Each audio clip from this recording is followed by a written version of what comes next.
Shalom Bapak Ibu Saudara yang dikasihi dalam Yesus Kristus. Hari ini kita akan merenungkan kebenaran firman Tuhan yang terdapat dalam kitab Roma pasal 6 ayat 1-14 dengan tema kemerdekaan sejati dalam Kristus. Saya akan membaca ayat 1 sampai dengan ayat yang keempat saja. Jika demikian, apakah yang hendak kita katakan? Bolehkah kita bertekun dalam dosa supaya semakin bertambah kasih karunia itu? Sekali-kali tidak. Bukankah kita telah mati bagi dosa? Bagaimanakah kita masih dapat hidup di dalamnya? Atau tidak tahukah kamu bahwa kita semua yang telah dibaptis dalam Kristus telah dibaptis dalam kematiannya? Dengan demikian, kita telah dikuburkan bersama-sama dengan Dia oleh baptisan dalam kematiannya, supaya sama seperti Kristus telah dibangkitkan dari antara orang mati oleh kemuliaan Bapa, demikian juga kita akan hidup dalam hidup yang baru. Kata merdeka dalam Kamus Besar Bahasa Indonesia berarti bebas, tidak terikat, dan lepas dari tuntutan. Dalam hidup ini, kemerdekaan adalah sesuatu yang sangat berharga. Semua orang mengingininya, dan tidak ada yang mau hidupnya terkungkung. Semua orang berpikir kemerdekaan adalah sebagai bentuk kebebasan hidup tanpa halangan. Bebas untuk mengekspresikan keinginan, bebas untuk menyalurkan aspirasi, dan kebebasan lainnya. Bagaimana dengan kemerdekaan sejati dalam Kristus? Sebagai umat Kristiani, kita dipanggil untuk memahami arti kemerdekaan sejati dan menyaksikannya kepada dunia. Dalam Roma 6 ayat 1-14, kita menemukan pernyataan firman Tuhan tentang kemerdekaan sejati yang hanya ada di dalam Yesus Kristus.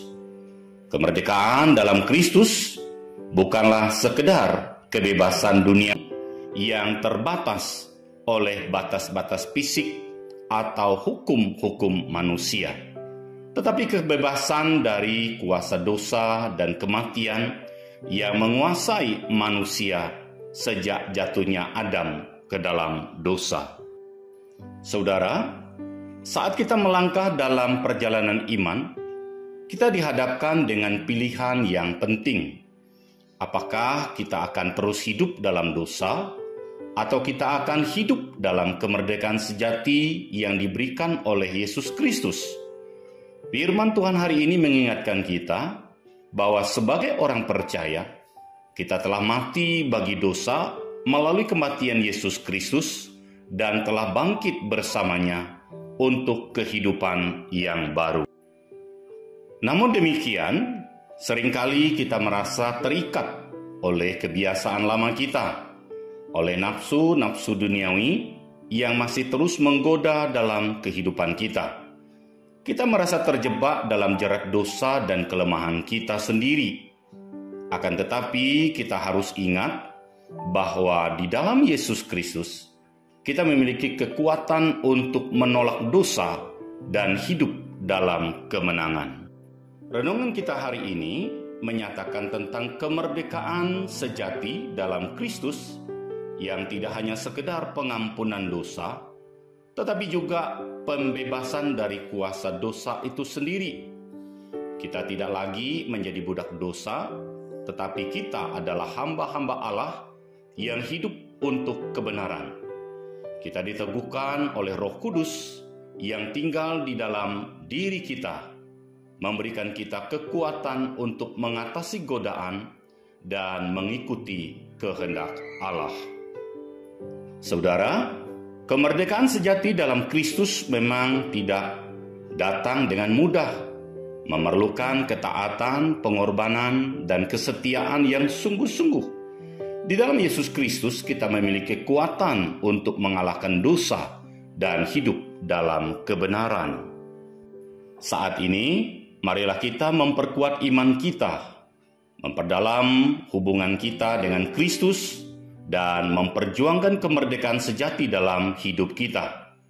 Marilah kita menyerahkan segala sesuatu kepadanya dan membiarkan Roh Kudus membimbing dan menuntun setiap langkah hidup kita. Mari kita bersama-sama menjalani hidup dalam kemerdekaan sejati yang hanya ada dalam Yesus Kristus. Kiranya firman Tuhan hari ini menjadi berkat bagi kita semuanya. Tuhan memberkati. Amin. Orang yang sungguh-sungguh mengalami kemerdekaan dalam Yesus Kristus tidak akan merasa nyaman berbuat dosa dalam hidupnya, sebab orang percaya tidak lagi berada di bawah kutuk dan kuasa dosa, melainkan di bawah kasih karunia Allah.